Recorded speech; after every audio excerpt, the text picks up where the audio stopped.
नाज़रीन अस्सलाम वालेकुम। मेरे यूट्यूब चैनल इंसाफ फार्मेसी में आपको खुश आमदीद। आज जिस दवाई को लेके मैं आपकी खिदमत में हाज़िर हुआ हूँ उसका हमारी रोज़मर्रा की रूटीन में बड़ा ज़्यादा इस्तेमाल है और ख़ुसूसन जिनके छोटे छोटे बच्चे हैं उनको बड़ी परेशानी होती है, क्योंकि रात को या दिन के वक्त बच्चों को गैस की सूरत हाल का सामना करना पड़ता है। पेट में दर्द होता है, रोना शुरू हो जाते हैं और वालिदैन को समझ नहीं आती।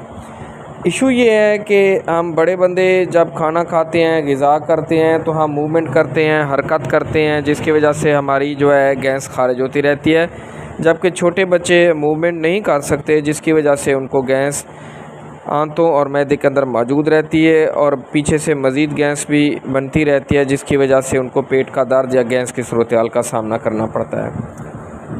आज की दवाई सिमिथिकॉन है। ये दवाई बच्चों में ऐसी गैस को ख़त्म करने के लिए इस्तेमाल होती है जो कि बच्चों में हवा को निगलने, ख़ास खुराक या फार्मूला दूध पीने से पैदा होती है। जो दूध बच्चे अक्सर पीते हैं पाउडर शेप में होता है या हवा को निगलते रहते हैं, तो उसकी वजह से ये गैस पैदा होती है। ये गैस बुलबुलों की शक्ल में ज़्यादा होती है और इस दवाई का फ़ायदा ये है कि ये गैस के बुलबुलों को तोड़ देती है।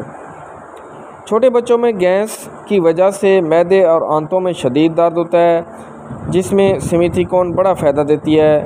छोटे बच्चों में अमूमन गैस का पता लगाना सबसे मुश्किल काम होता है। इसका एक तरीका ये भी है कि बच्चे के मैदे को देखें, अगर वो सख्त है और बच्चा बार बार अपनी टांगें मैदे की तरफ ले जा रहा है तो इसका मतलब ये है कि इसको गैस की तकलीफ़ है, और इस दौरान वो रोता भी है, चीखता भी है, तो ये कन्फर्म हो जाएगा कि इसको गैस का मसला है।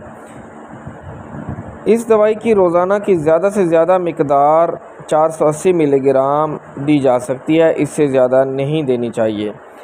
2 साल से कम उम्र बच्चों में 20 मिलीग्राम बाज़रिया मुँह दी जाती है।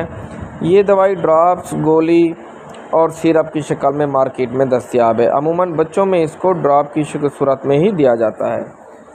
एक ख़ास बात ये कोशिश की जानी चाहिए कि ये दवाई खाना खाने के बाद और ख़ुसूसन रात को दी जाए, तो इसका बड़ा ज़बरदस्त रिज़ल्ट मिलता है। ये थी सिमिथिकॉन के बारे में थोड़ी सी मुख्तसरन मालूमात। मज़ीद कोई सवाल आप करना चाहें तो कमेंट में कर सकते हैं। शुक्रिया। अल्लाह हाफ़िज़।